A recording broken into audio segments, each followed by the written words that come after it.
Fl-aħħar 100 sena kienu madwar 1500 persuna li ħallew il-katavru tagħhom lill-Università ta' Malta għar-riċerka mill-istudenti tal-mediċina.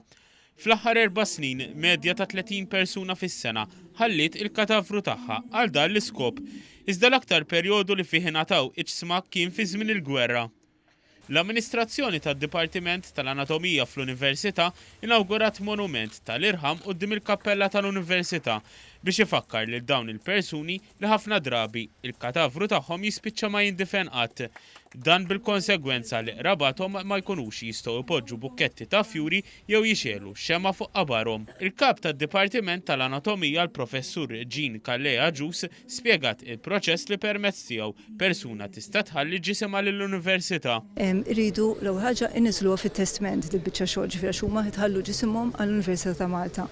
Imbagħad jimlew bequest form ngħidula bequeatal form fejn jistgħu jindikaw jekk jixtiequx jibqgħu magħna 3 snin jew għal sena jew għal perjodu indeterminat. Dawk li jażlu li jħallu ġisimhom għal żmien determinat jindifnu wara żmien stipulat, waqt li dawk li jażlu li ġisimhom jibqa' fl-Università jibqgħu ma jindifnux. Hemmhekk mbagħad għandna proċess ta' preservazzjoni ngħidu plastination fejn il-ġisem jibqa' intatt u jibqa' dissettat u jibqa' jintuża għall-istudju bħala mudell li tistudja fuq l-anatomija. Il-professur Kallea Ġus qalet li fost l-isma li rat fl-Università ta' Malta hemm saħansitra pazjenti tagħha. Semmit b'mod partikolari lil kollega tagħha tabiba Van Avandok li mietet aktar kmieni din is-sena u li l-katavru tagħha qed jintuża riċerka mit-tobba futuri. U kien hemm minnhom li kont nafhom u li nafhom ħajjin u mbagħad ovvjament ġew magħna.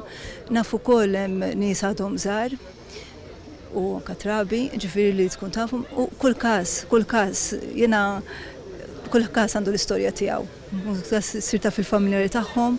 Ta' kull sena l-Università ta' Malta tfakkar li dawn il-persuni b'qudiesa fihom id-doluri u issa anke permezz ta' monument.